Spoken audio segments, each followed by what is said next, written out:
دکبر در قصر ملت اساسگزار صلح و وحدت ملی پیشوای ملت پرزیدنت جمهوری تاجیکستان محترم امام علی رحمان، رئیس شورای عالی مصالحه ملی جمهوری اسلامی افغانستان عبدالله را به حضور پذیرفتند.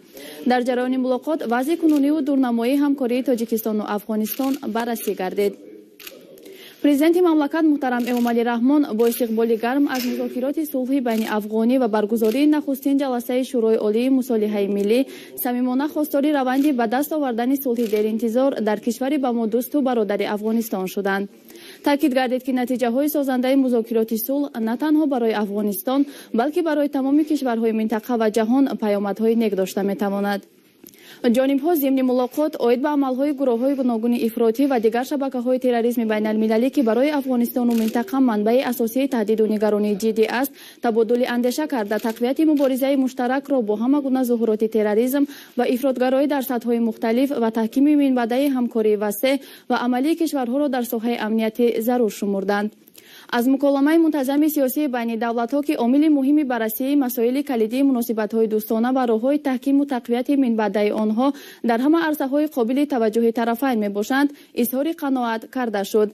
ضمن بررسی مسائل همکاری تجارتی و اقتصادی، تطبیق طرح‌های دارای اهمیت منطقوی به خاطر ایجاد دالان‌های نوی نقلیاتی و ترانزیتی بین کشورها مهم و ضروری عنوان کرده شد.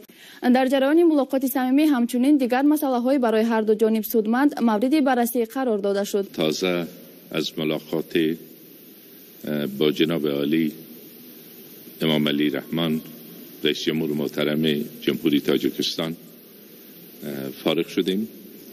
ملاقات بسیار مفصل و تفصیلی داشتیم، حدود تقریبا 2.5 ساعت روی تمام موضوعات مرتبط به افغانستان، خصوصا روی پروسه صلح و همکاری‌های دو جانبه که در سطح دو دولت وجود دارد. تمرکز ما بیشتر به حیث رئیس شورای عالی مصالحه روی مسائل صلح بود. ما روز گذشته به یک سفر رسمی جمهوری تاجیکستان آمدیم و با مقامات کشور صحبت داشتیم، با رئیس محترم مجلس نمایندگان، با نخست وزیر، با جناب وزیر خارجه و امروز قبل از ظهر هم که فرصت دیدار با جناب عالی جلال الطماب رئیس جمهور تاجیکستان بود. جمهوری تاجیکستان همیشه حامی پروسه صلح در افغانستان بوده و در این راستا اینا خود تجربه هم دارن و تبادل نظریات صورت گرفت و ما تقاضا کردم از جناب رئیس جمهور که تجربه خودشان با ما در این عرصه شریک بسازند. الحمدلله امروز کشور تاجیکستان در صلح به سر میبره و به ترقی دست یافته.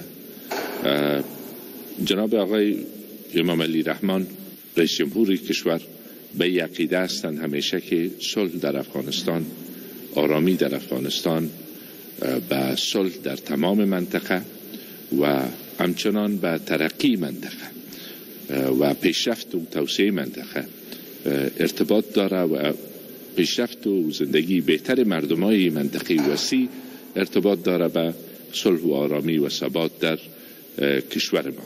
در این راستا وعده سپردن که در عرصه هایی که تاجیکستان بتانه در تبادل نظر با سایر کشورهای تاثیرگذار هستند روی پروسه صلح در افغانستان، همکاری و حمایت خود ادامه خواهد دادن.